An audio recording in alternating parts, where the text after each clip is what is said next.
So here we are, midweek. But I don't know about you, but I certainly know about me, that each day now just seems to just be a movement of rolling over, one energy into another, one energy into another. And I'm not so much counting the days anymore. The days sort of make their presence known by what's before me in every day, because time is such an illusion. I was reading an article this morning, and it was, about this exact thing, time, and what we're doing with it, and how we use it, and how we relate to it, and how we connect with it.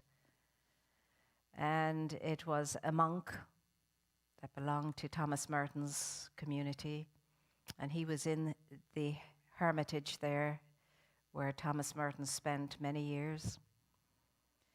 And once a year, the monks get to go from all over to the hermitage for a week, just to simply be. How lovely. And he was just noticing how amazing it is to be on a self-chosen schedule, which means whatever. Not a schedule that's imposed from the outer world, but one that you produce for yourself, moment by moment. And how amazing everything is when we are on this kind of schedule. Everything is more present, more vibrant, more amazing, more awesome. Of course, when you're in nature too, it always is a great help. The grass is greener, the trees are more vibrant, the clouds are amazing because you have time to stop and stare and see faces in them. The ladybug seems to be the most fascinating thing on that leaf when you're in the moment.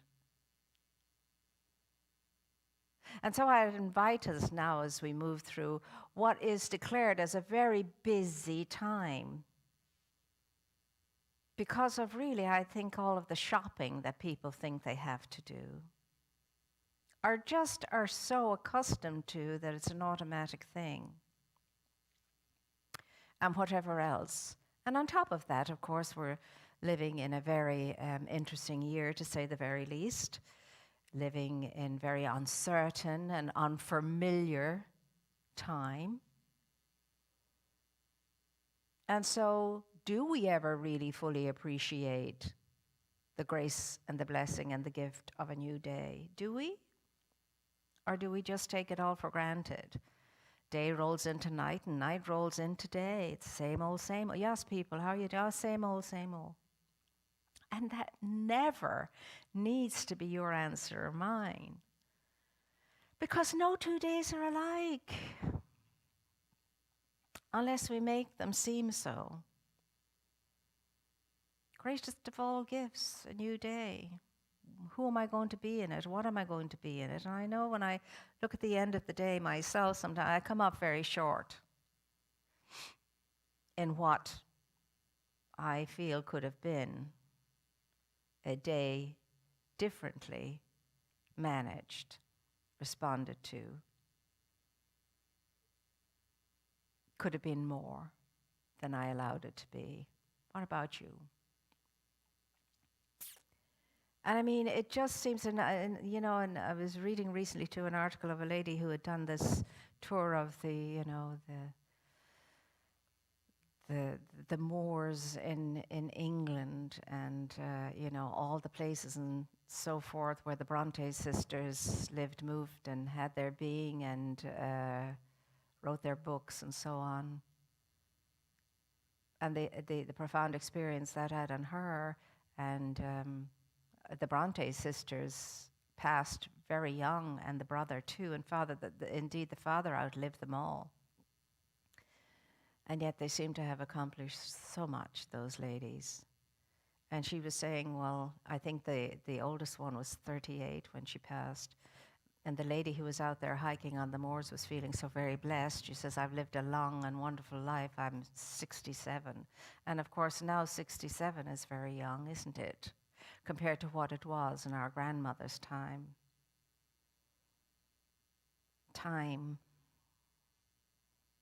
Non-existent thing, but a tool we have to use here on planet Earth. Our greatest of all gifts, time, coupled with breath, two of the best, greatest gifts. Time. Well, anyway, we have this golden opportunity now in this month of deep celebration and deep contemplation in many cultures, and all of it is focused on the light. And so when people get into squabbles about Christmas trees and shepherds and angels and wise men and so on, I just smile to myself and I just say, doesn't everybody realize these are all symbolic of something? And at this time, everything is symbolic of one thing, light. Light. Christmas tree, light. Candles, light. Angels, light. It amazes me how het up we can all get about these things. I love all of the holidays. I celebrate all of the holidays, and if I had time, I'd go to all of the celebrations of all of the holidays. I love to join in the interfaith traditions that each group has. And all of us agree. It's all about the one thing, the one life, the one power, the one presence, the one infinite being. How could it be about anything else? There aren't a dozen gods.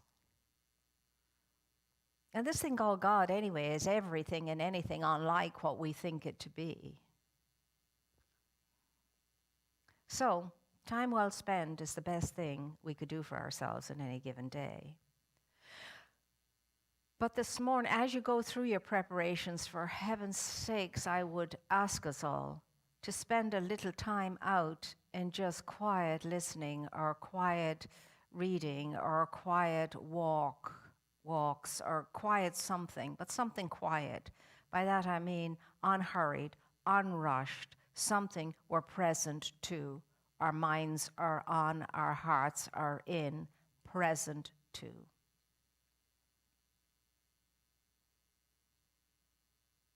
Because really and truly, my dear ones, very few of us are present to most of all of our doing.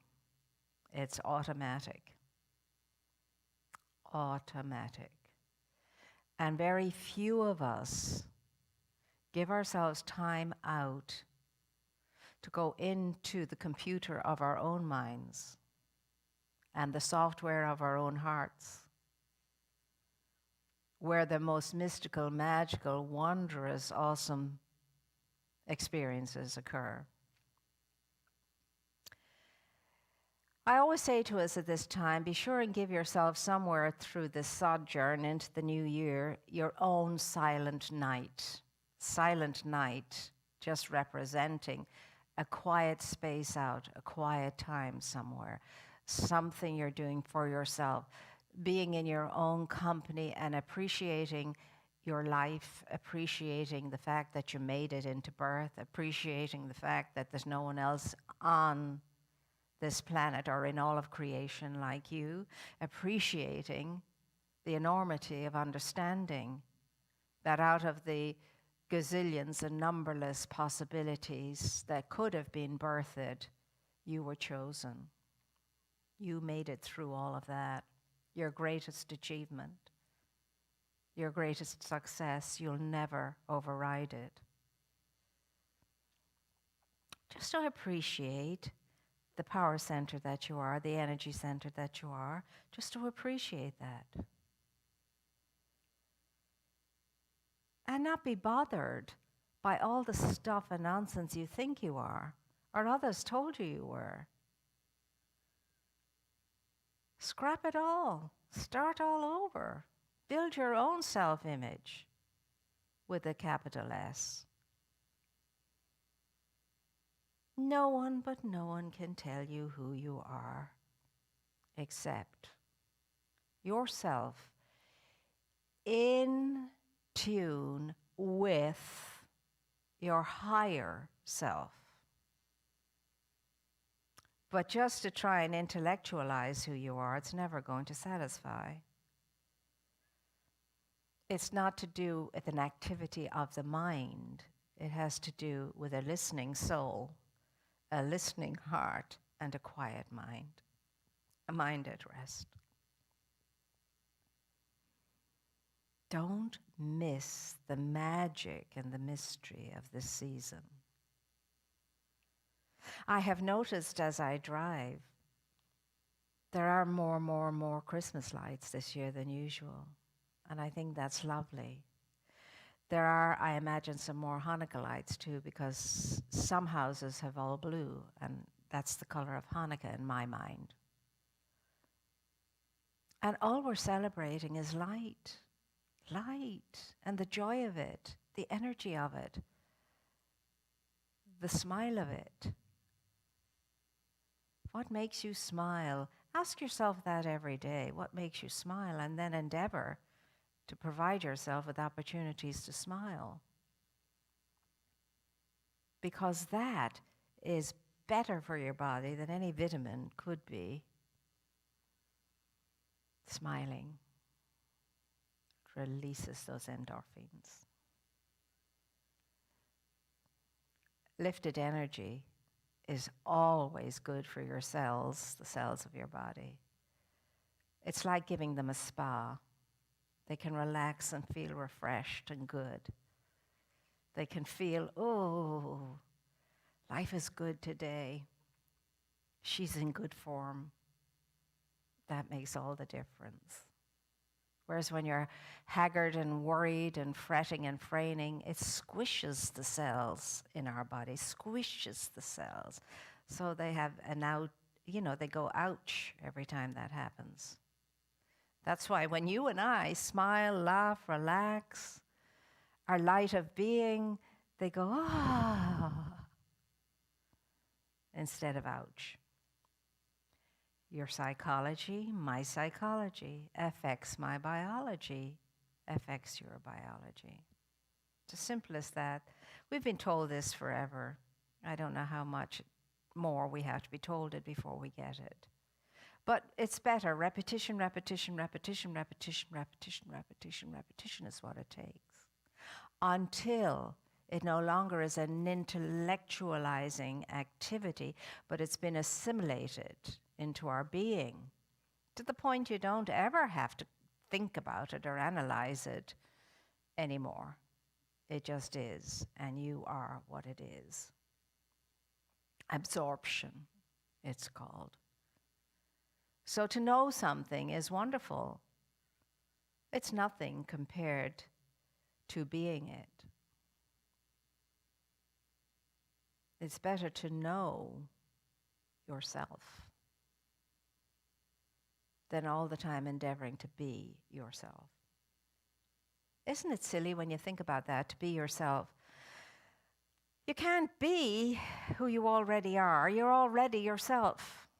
So there's nothing to be in that sense. You can't make yourself better. You couldn't be better than you were created.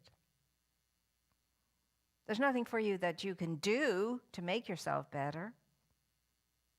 As far as an activity is concerned, no.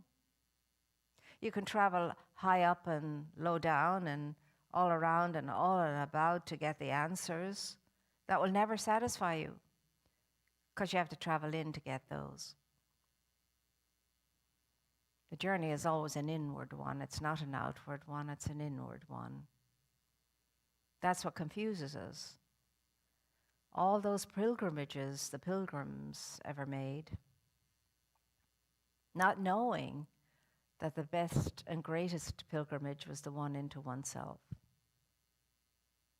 The destination was so near, we couldn't see it. It was right under our noses and we couldn't see it. So we travel afar. And don't misunderstand. I love traveling to these places, these pilgrimages and so on, these holy places. I love to go to holy places.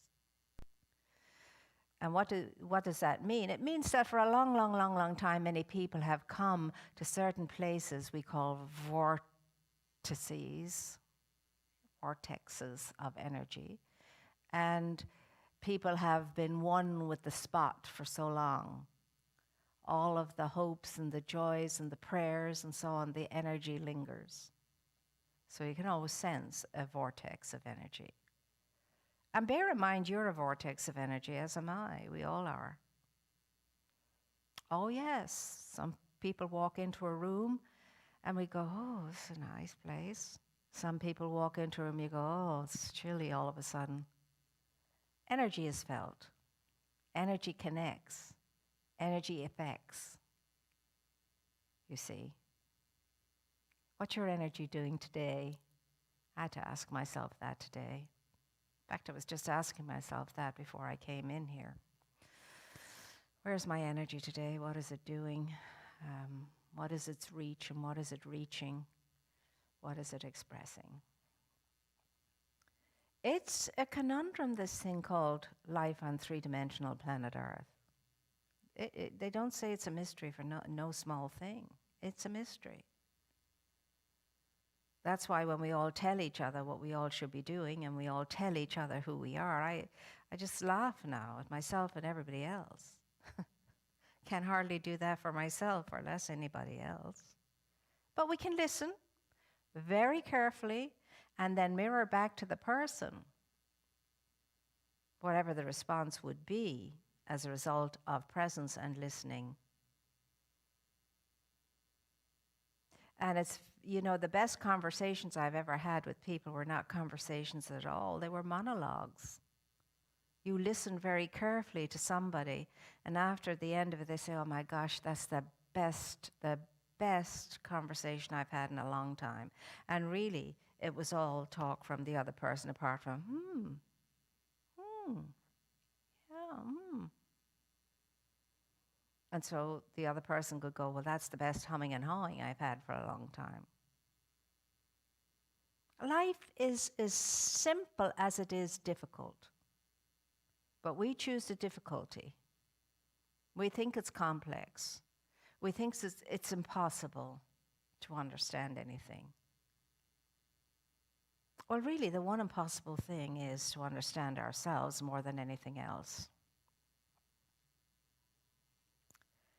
We need to have time out those silent moments, those silent night moments, when we can listen enough, quieten ourselves enough, still ourselves enough to connect with our intuitive intelligence, the seat of wisdom within us. And all of a sudden, everything is clear when we do. That's how it happens. I was going to share something with you this morning from The Power of Decision, which is the book that some of us here, some of you are doing with Reverend Catherine before our service on a Wednesday morning. And it's a fantastic book, very clear, very concise, very precise. And I'll just share the first part of it because I'm out of time. I have no idea what the time is. But it was on, give whatever it is on your mind to your subconsciousness. And in that he says, in your subconscious mind is the creative process of the ages. In your subconscious mind is the creative process of the ages. Your subconscious mind and my subconscious mind is part of a universal conscious mind, subconscious mind. And within it is the knowledge of all of the ages.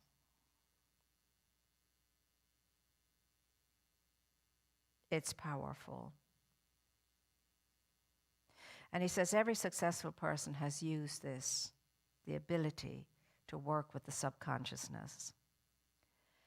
It cannot refuse to serve you. It cannot refuse to serve you. It is your obedient servant. It is that aspect of ourselves that must comply, must conform, must correspond to what I am thinking and feeling into it. It is an awesome power, and not anything to be messed around with, as your life shows, as my life shows. Because if I don't know this, I don't understand how random thinking and random feeling can stop me and block me every step of the way in the journey of my life back to myself.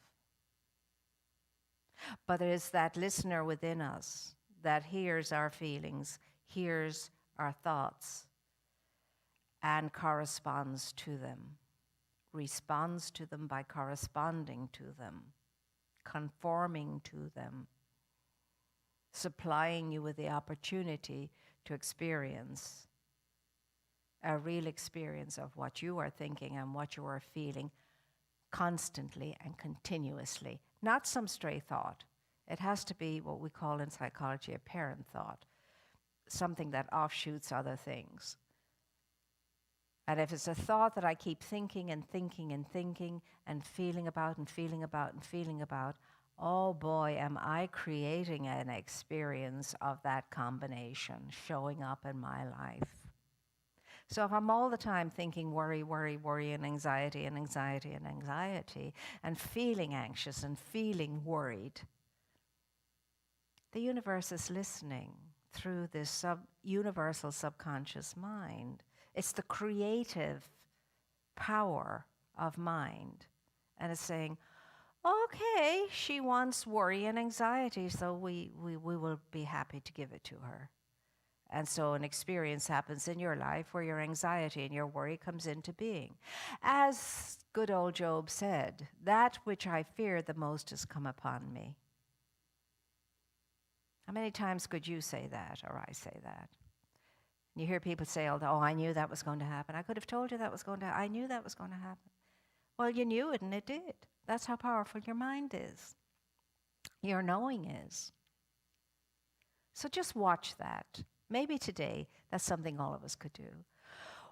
Watch what we're thinking, watch what we're feeling all the time, over and over again. That loop thinking, that loop feeling in us. Because it's keeping us firmly stopped and blocked. It's preventing us from our good. And it doesn't make anybody else around us happy either. See, it's a domino effect. Feelings are contagious. Energy is felt everywhere. So just, that's enough to even think about for a year, for a lifetime. But just think about your thoughts, think about your feelings today, and take command of them. Be masterful around them. Decide, no, I don't think so. I'm not going to keep thinking that way, and I'm not going to keep feeling that way. What good is it to me or anybody else to think this way, to feel this way? Because my thinking and my feeling creates my actions, how I show up in the world. And we want that to be the best that we can be, do we not? So today, celebrate yourself. Give yourself some time in this day, a silent moment, a quiet moment, a calm moment, just for yourself, just to be, with nothing particularly in mind, just to appreciate yourself, appreciate the gift of your life, to appreciate that you're breathing today. Give yourself that. And gift everybody else around you. And even if there's not everybody else around you, your energy goes forth out and about. When you're talking to people on the phone or FaceTiming people or whatever way it is we're connecting with people, our energy is very palpable. So I just want you to know that there's no easy or perfect way to say it, and there's no one particular best way to say it. you as an individualized expression of spirit who desired to know itself in form by means of you is awesome. Unlike anything or anyone else. A very great individual indeed. A splendid star in the canopy of the universe. Now, when did you last think about yourself like that? Because you can. Regardless of what your life has been until this moment. It could have been the greatest mess up of all time. Doesn't matter. It's behind you. So leave it behind you where it belongs. Don't keep taking it into a new day. You have no power about that past. You have no power about the future. But you have a ton of power today, in this moment now. Oodles of power. No end to the power that is yours in this day. Through the way you think, through the way you feel, through the way you show up. And I know so many of us are pressed down with the weight of all kinds of challenges. And yet, you are stronger than all of those. And there is a jolly green giant in there somewhere that can handle it all. So know yourself for what you are. And be what you are to the best of your ability every day. And you'll forget it a bazillion times in the day. Never mind. When you wake up and remember, go back into feeling that surge of energy that comes from knowing I'm not this, I'm not that. I never was that. I know what I am, and what I am is good and very good because it is the very essence, the very energy of Spirit's own self showing up by means of me. Wow. So there's something to be thinking about. And right now, it seems to me I'm getting a signal that our time together for this moment is ready to come to an end so that you and I can take what we know and be it wherever we are in the rest of the day. And as you know, the way we close is always to remember our bounty, to remember our blessings, our graces, all the good that is in our life. And you know what? With all the challenges that are going on, we forget the good that is in our lives because we're just looking at ourselves. And compared to the most of people in the world, we are absolutely, amazingly, stunningly well off in every way. But that doesn't mean that you and I are not aware of those amongst us who at this moment are in need, great need, of just ordinary, everyday kind of help. Food on the table, roof over the head, the ability to manage their affairs. And so that's why we bless all of our own prosperity and all of our own abundance, and we share. And I am grateful to every single one of you who know this, who participate in this, and who share. And so we're going to take our gift between our blessing hands and say, divine love consecrates my gift, blesses my gift. It goes forth to heal, to bless, to prosper all those who give and all those who receive. And I rejoice in the sharing of my good, and I release my gift with love. And so it is. So stay connected, my dear ones, to yourself to begin with, to those around you, and to life. And tune in here. Tune in here. We're here in sacred service however we can be. And we are absolutely desirous of helping any way we can. And thank you for all you do in the world to raise it up, to help create a world, a better world that works for everybody, all of life. For your good thoughts, your good feelings, and your good deeds. Thank you. You're making the difference, and never forget it. Stay tuned in, keep connected. Please join us in all the possibilities we're offering for us to be together in community.